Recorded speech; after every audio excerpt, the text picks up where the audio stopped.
Pakistan's caretaker government faced criticism from the Human Rights Commission of Pakistan for its decision to expel undocumented foreigners, primarily Afghans. The HRCP expressed concerns about a potential humanitarian crisis, emphasizing that the move amounted to forced repatriation and violated international customary law. The HRCP urged the United Nations High Commissioner for Refugees to ensure protection for Afghan refugees and extend the November 1 deadline. The National Commission on the Status of Women also appealed to the Interior Minister, highlighting the plight of approximately 30,000 undocumented Afghan women at risk, urging individualized assessments to protect those genuinely in need. Meanwhile, Pakistan's caretaker Interior Minister Sarfaraz Bugti announced a crackdown on undocumented immigrants, including Afghan nationals, starting from November 2nd.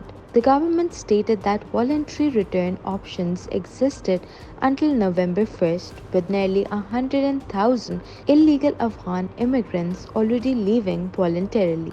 The government assured assistance for those leaving voluntarily, emphasizing that refugees would not be deported, but only those deemed completely illegal would be asked to leave Pakistan.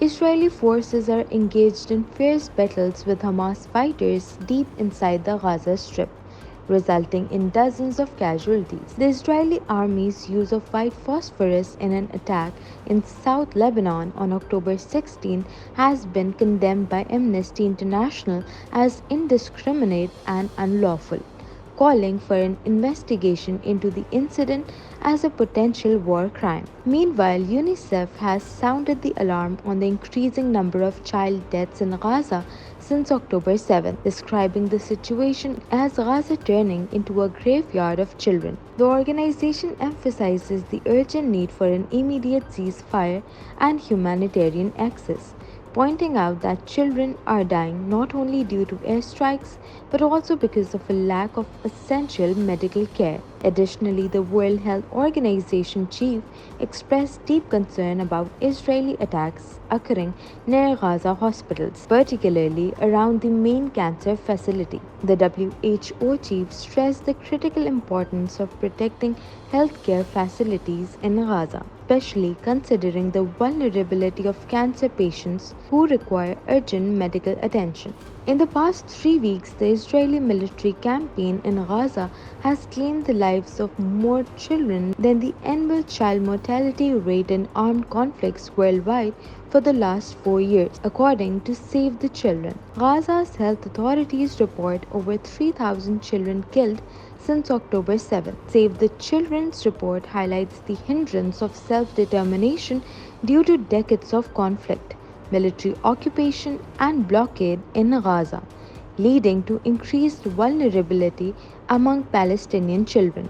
The environment marked by violence, poverty and insecurity impacts their lives significantly. Children with disabilities face additional challenges due to physical barriers and discrimination, prolonging their healing process from war-related traumas. The United Nations Annual Report on Children and Armed Conflict corroborates these findings, indicating a distressing trend with 2,985 children killed in 2022, 2,515 in 2021, and 2,674 in 2020.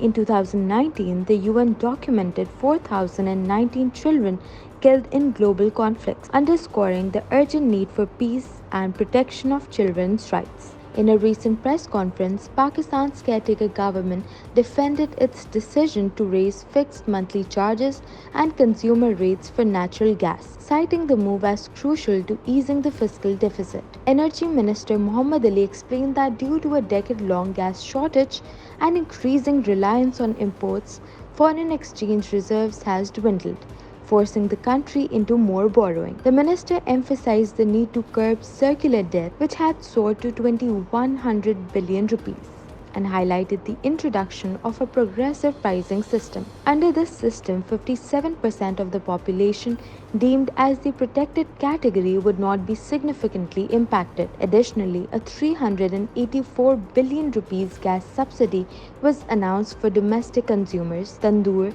and the fertilizer industry. This subsidy aims to maintain affordable gas prices for essential sectors like roti tandoors. The government asserted that while the hike was necessary, there would be no sudden massive increases in the future.